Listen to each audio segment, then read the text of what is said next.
बरोबर आहे का ते वक्तव्य? हो बरोबर आहे ना. मी म्हटलं त्यांनी फोन केलेला नाही. धनंजय मुंडे यांचा काय संबंध आहे त्याच्यामध्ये? मी का कुठं बोललो? मी त्यांनी सांगितलं ना, त्यांनी फोन केलेला नाही.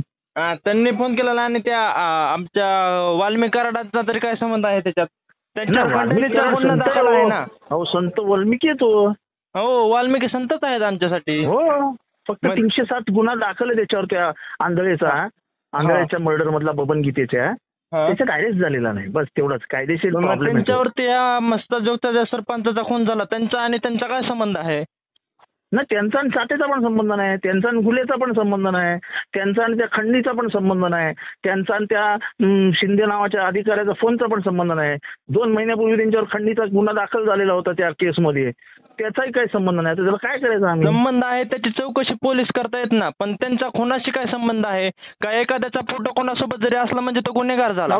का धनंजय मुंडेची मंत्रिपदावर हकालपट्टी?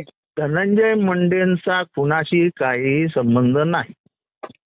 धनंजय मुंडेंची हकालपट्टी करा, कारण त्यांचे फोटो यांच्यासोबत आहेत. मग असं कुठं असतं का? मग धनंजय मुंडे स्वतः माझं आणि यांचे जिव्हाळ्याचे संबंध आहेत. हा मग जिव्हाळ्याचा वाल्मिकांनाचा संबंध त्या ह्याच्यामध्ये येतो का कुठे खुनाबद्दल? वाल्मिकांना संत आहे असं आम्ही महाराष्ट्राला समजवतो की वाल्मिकांना सारखा संत माणूस नाही.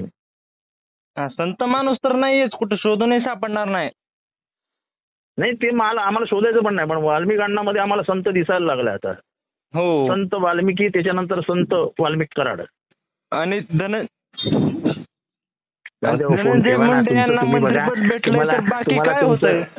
तुमचं काम तुम्ही करा, आमचं काम आम्ही करू दे. हॅलो, मग एखाद्या जर आमच्या समाजातला आपल्या मोठा नेता होत असेल तर त्याला खाली आपणच ओढायचं का?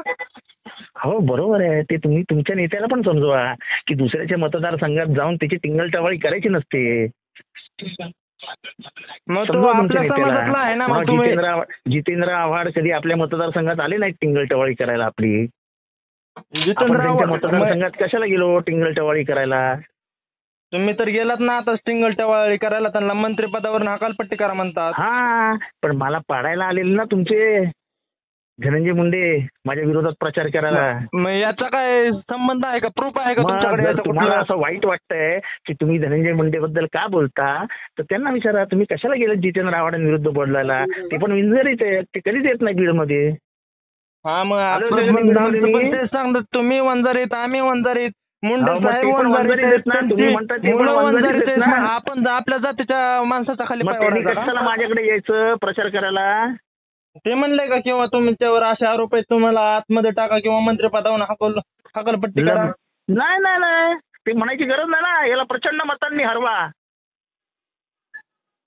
मग तुम्ही तसं त्या विधानसभेवर यायचं ना तुम्ही परळीमध्ये आणि सांगायचं यांना हरवा म्हणून. आता काय बिनबुडाचे आरोप सुरू आहेत? कशाला? तुमच्या माणसाने आरोप केले माझ्यावर की माझे पाय धरलेले, माझ्या इकडे येऊन रडत होता.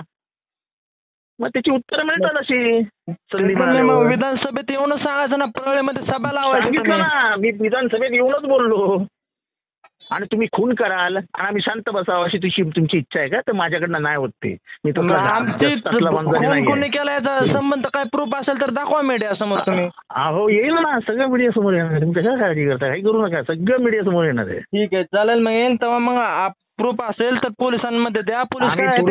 आम्ही प्रूफ शिवाय बोलत नाही हो साहेब. हा आम्ही प्रूफ शिवाय बोलत नाही. आणि वंजारी बस करावं. वंजाऱ्यांना काय खून करण्याचे लायसन्स नाही देत कोणी. लायसन्स मी माझ्या जातीसाठी मी कट्टरच राहणार आहे. तुमच्यासारखा फितूर होणार नाही. जातीसाठी कट्टर राहा, मी माणुसकीसाठी कट्टर राहतो. ठीक आहे, तुमच्या जातीसाठी राहा. हो, जातीसाठी माती खायला पण तयार आहेत आम्ही. तुमच्यासारखं फितूर नाही. माती नाही शेण पण खा. मी माझा माणुसकीशी संबंध आहे, माणसांशी संबंध आहे. माझा राक्षसांशी संबंध नसतो. समजलं? आता ठेवा फोन.